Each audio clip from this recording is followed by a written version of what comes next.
আরেকটা ছোট্ট কথা বলে শেষ করব। ময়মনসিংহ ভাটি এলাকায় আমার ওয়াজ আছে। ময়মনসিংহ এবারও ময়মনসিংহে আমি কয়েকটা প্রোগ্রাম করলাম, কিন্তু ওইটা ছিল ভাটি এলাকা, গ্রামের মানুষ, 20 বছর আগের কথা। মৌলানা যুক্তিবাদীর নামে তো তখন হাজার হাজার লোক হইতো, ঠিক কিনা বলে? আজকে অনেক কম হইল। কিন্তু আমার এক একটা প্রোগ্রামে হাজার হাজার লোক। নির্বাচনে ঝামেলায় অনেকে আসে না, এই মিছিল করব না ওয়াজ হল। আজকেও তো আমি তো ভাবছিলাম আরো কম হোক, আপনি নিজেই তো বললেন মাহফিলে গেছেন না। আজকে দেখেন,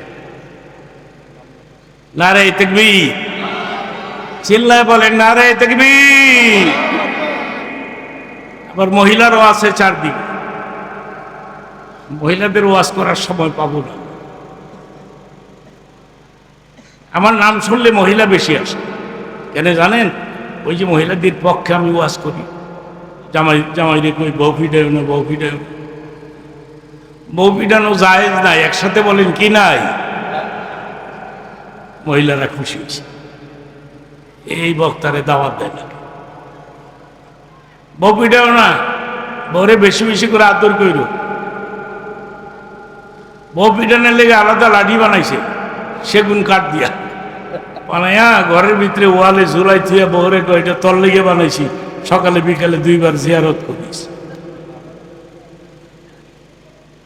এগুলি কইল না। প্রমাণ করতে পারবা রাসূল জীবনে কোন স্ত্রীকে থাপ্পড় দিয়েছে? জোরে বলতে পারো না? নবী জীবনে তো আমি লিখছি 12টা আমার হাতের কিতাব, বাইতুল মুকাররমে গেলে পাবেন। 12টা বাংলা কিতাব আমি লিখেছি, এখন লিখি না, বয়স হয়ে গেছে, ব্রেনে ধরে না। আসওয়াজুন নবী 72 নবী একটা কিতাব আছে আমার লেখা, আসওয়াজুন নবী 72 নবী, সমস্ত নবী স্ত্রীদের জীবনী লিখেছি। জীবনও কোন স্ত্রীকে একদিন শুধু হযরত আয়েশাকে, একদিন হযরত আয়েশাকে একটা ধমক দিয়েছে এইভাবে, আয়েশা খামোশ খামোশ, একটু শব্দ উচ্চারণ করবে। কেন এই ধমকটা দিল? আধা মিনিটে বলে ফেলি, 1 মিনিট না হয়ে লাগবে। মসজিদে নববীর ভেতরে মদিনাতে মিম্বারের পাশে দাঁড়ায়া মুনাজাতের মধ্যে আল্লাহর নবী কাঁদে আর কয়, আল্লাহ গো,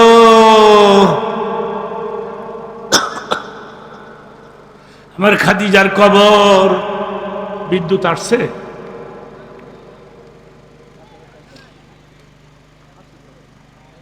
কি ফোন দিলেন? হ্যাঁ,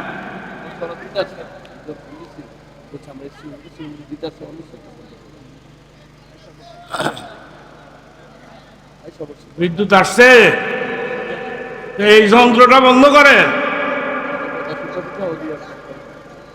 যন্ত্রটা বন্ধ করো মিয়া, শান্তি মতন কথা বলতে পারলাম।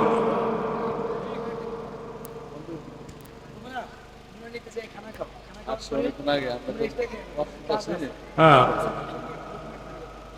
আলহামদুলিল্লাহ কর, চিল্লায় কর।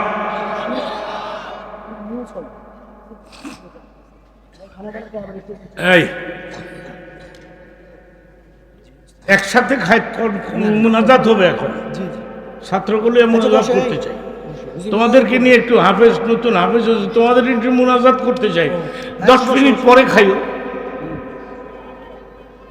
আচ্ছা বসো বসো।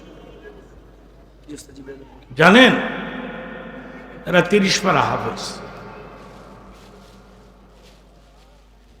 এই আমার দিকে তাকান, এখানে আছে 30 পারা। কয় পারা? 30 পারা। সোজা মনে করছেন? এদের সিনার মূল্য কত জানেন? বাইতুল মামুরের চেয়ে কয়েক হাজার গুণ বেশি মূল্য।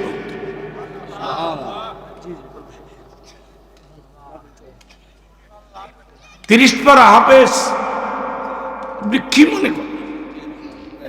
অন্ধ হাফেজ, এক অন্ধ হাফেজের মাথায় পাগড়ি দিয়ে আসলাম গত সপ্তাহে। এবারে কেমনে হাফেজ হইল? অন্ধ। শুনতে শুনতে যাদের চোখ আছে ওদের পাশে বসে শুনতে শুনতে সে কি করে হাফেজ হইল? আমার বলেন কিভাবে হইল?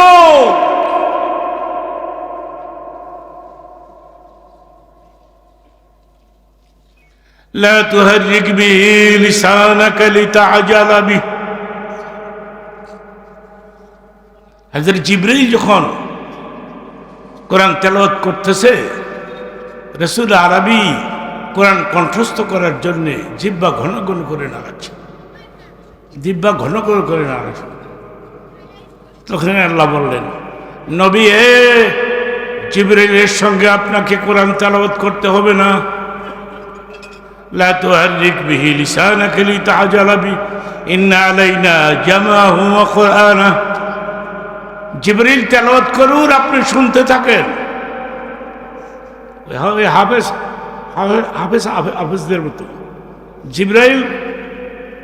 জিবরাইল তেলাওয়াত করুন, আপনি শোনেন। ইন্না আলাইনা জামাহু ওয়া কুরআনা, গোটা কোরআনটা আমি নিজের হাতে আপনার সিনার মধ্যে গাঁথিয়ে দেব। নারে তাকবীর, নারে তাকবীর। একটা বলারে হাফেজ বানায়, মাওলানা বানায়।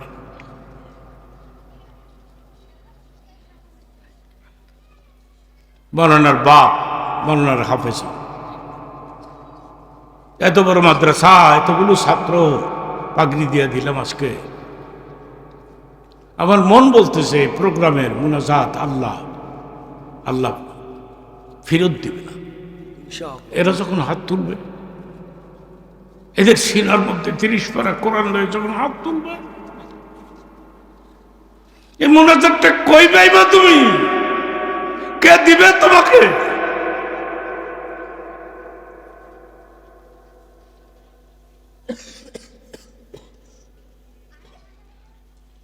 আমার ছেলেকে আমি বলেছি, তুমি আমার জানাজা পড়াও।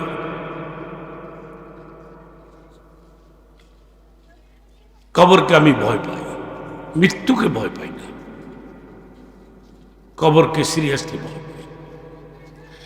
মন কীর্ণ কি 3টি প্রশ্ন করবে। কয়টি?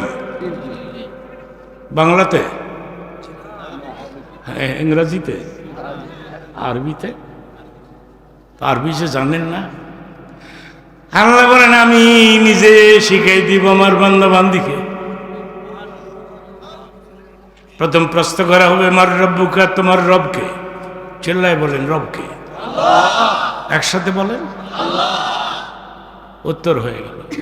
আমা দীনুকা, তোমার দিন কি? হয়ে গেল তো। আরেকটা কি?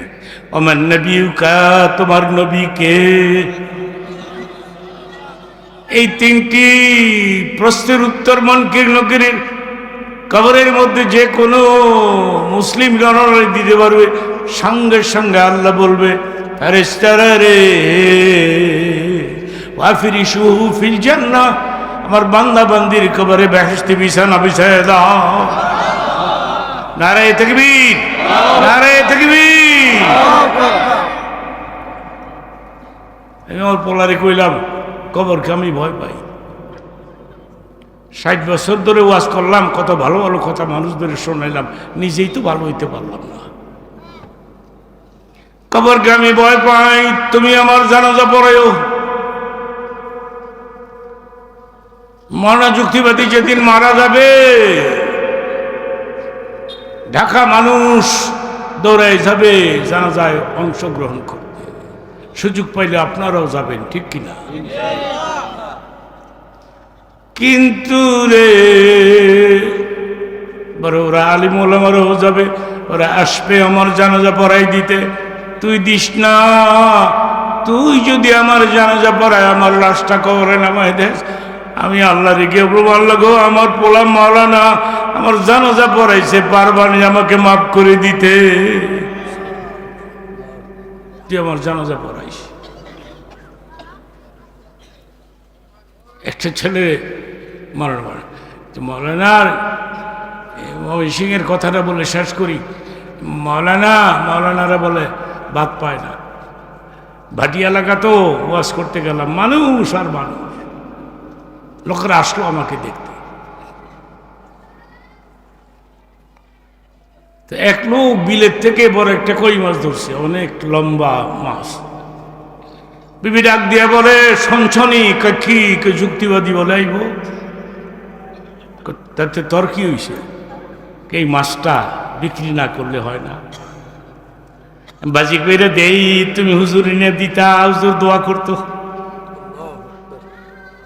বাজি করে দিছে মাছটা। ওই লোকটা মারা গেছে, বউটাও মারা গেছে। আমি দোয়া করছি, আল্লাহ ভদ্র মহিলাকে তুমি জান্নাত দিয়ে দাও। মাছটাই আমার সামনে যখন খুলছে, এত বড় মাছ জীবনে দেখি নেই। মাথা কই, লেস কই, খুঁজা পাইনি। মৌলবীরা বলে ভাত পায় না। কি মাছ খাইয়ে কুল পায় না, কি ভাত খাইবো সাঁতার। একটা কথা বলে যাই,